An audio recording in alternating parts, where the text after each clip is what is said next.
Majelis Hakim Pengadilan Negeri Mataram menolak permohonan pengalihan status penahanan terdakwa kasus dugaan pelecehan seksual Iwayan Agus Suartama alias Agus menjadi tahanan rumah. Sebelumnya penasihat hukum Agus mengajukan permohonan pengalihan status penahanan dari tahan lapas menjadi tahan rumah dengan alasan kenyamanan terdakwa. Permohonan kita untuk peralihan status penahanan untuk dijadikan tahanan rumah tidak dikabulkan oleh majelis hakim dengan alasan untuk kelancaran persidangan, kata salah satu penasihat hukum terdakwa, Doni Aseyo Putra, Kamis, tanggal 23 Januari tahun 2025. Doni meminta kepada majelis hakim untuk menyampaikan langsung di hadapan persidangan terkait penolakan peralihan status penahanan tersebut. Agus yang ditemui usai persidangan memilih bungkam terkait penolakan tersebut. Bahkan usai persidangan dia langsung dibawa kembali menuju lapas kelas 2 Akuripan Kabupaten Lombok Barat. Juru bicara Pengadilan Negeri Mataram lalu Mohsandi Iramaya mengatakan, majelis hakim sudah melakukan berbagai pertimbangan untuk tetap melakukan penahanan terhadap terdakwa Agus.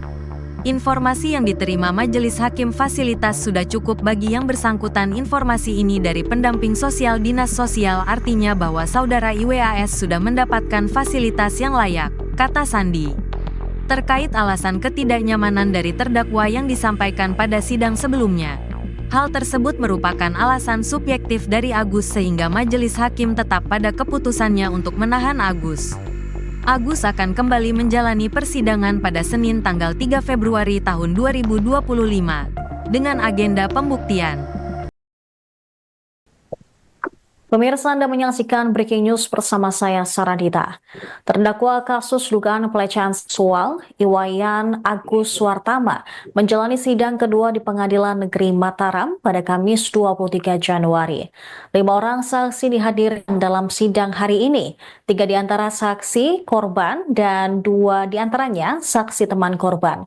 Informasi selengkapnya terkait persidangan hari ini akan disampaikan oleh jurnalis Tribun Lombok, Robi Firmansyah. Selamat pagi rekan Robi, silahkan dengan laporan Anda.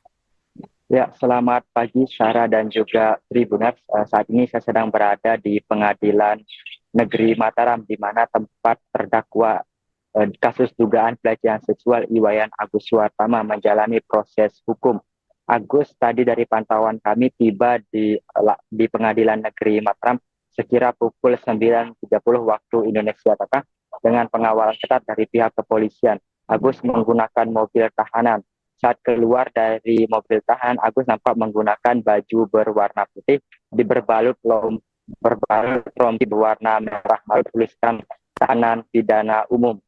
Agus tidak mengeluarkan statement sedikit pun seperti yang pada minggu lalu. Agus hanya terdiam lalu dibawa menuju ke tempat tahanan sementara sembari menunggu proses persidangan berlangsung.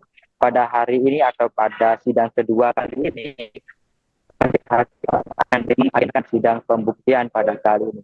Pihak jaksa penuntut umum menghadirkan 5 orang saksi, di antaranya 3 orang saksi korban, kemudian 2 orang saksi dari teman korban. Dari informasi yang kami terima juga pada hari ini, korban yang melapor kepada Polda NTB beberapa waktu lalu juga hadir dalam persidangan kali ini.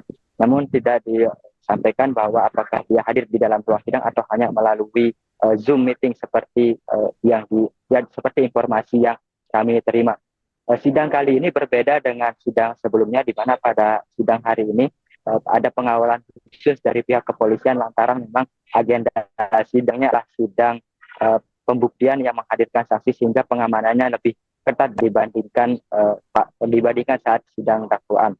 Kemudian dari informasi yang kami juga belum mendapatkan informasi apakah pengajuan peralihan status tahanan Agus dari tahanan lapas menjadi tahanan rumah dikabulkan oleh majelis hakim atau tidak.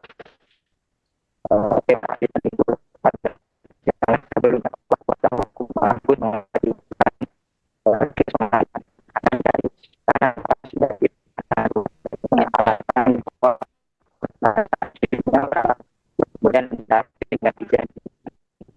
oleh saat itu sesuai dengan Baik, rekan Robi, Anda bisa mendengar suara saya? Rekan Robi?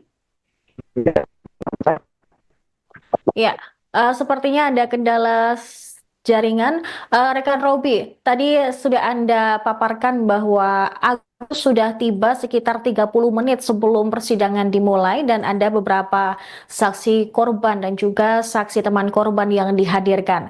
Namun, adakah keluarga yang mendampingi terdakwa dalam sidang kedua hari ini?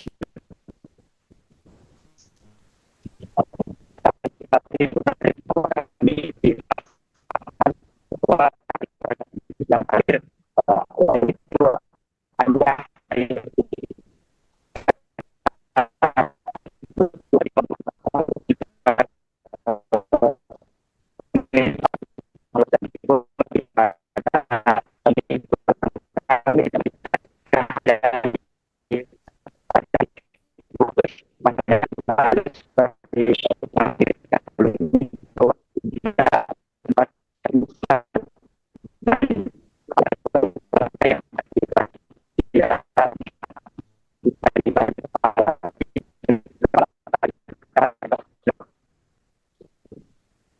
Baik, rekan Robi, terima kasih atas laporan Anda langsung dari Pengadilan Negeri Mataram. Selamat kembali bertugas.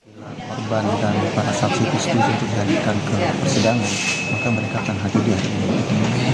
Itu sudah ada mereka tanda tangan surat untuk kehadiran kesediaan mereka hadir ke persidangan. Pertimbangan privasi kan nggak diperhitungkan tanpa mereka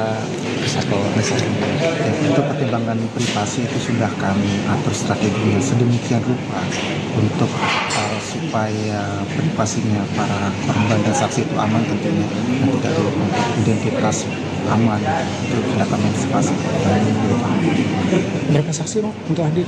Saksi korban satu, kemudian dari saksi perempuannya juga, kemudian dari teman korban yang pada saat rekonstruksi itu 2 cowok. Berarti 6 ya? Ya. 6. Nah, kalau kondisi dari saksi sendiri seperti apa? Kondisi dari saksi tentu masih trauma. Itu pun untuk mereka bersedia untuk dimintai keterangan secara langsung di persidangan itu supaya kasus ini terang benerang. Itu kemauan dari korban, saksi dan para saksi. Karena itu mereka bersedia untuk memberikan keterangan secara langsung di persidangan itu meskipun dalam keadaan masih trauma dan merasa ketakutan. Kalau keterangan yang bakal dihadirkan ini keterangan seperti apa? Kronologis atau tentang Tentu nanti kita akan lihat lebih lanjut setelah persidangan di dalam, tapi lebih gamblang umumnya itu pasti akan disampaikan terkait kronologi, kemudian saksi-saksi hal yang serupa yang dialami, apakah memang motifnya sama atau tidak, mungkin nanti dari penasihat terdakwa yang akan menggali lebih dalam. Nah, untuk lebih gamblangnya sebelum tahu nanti di dalam gimana, mungkin setelah itu baru kita akan tahu. Ini korban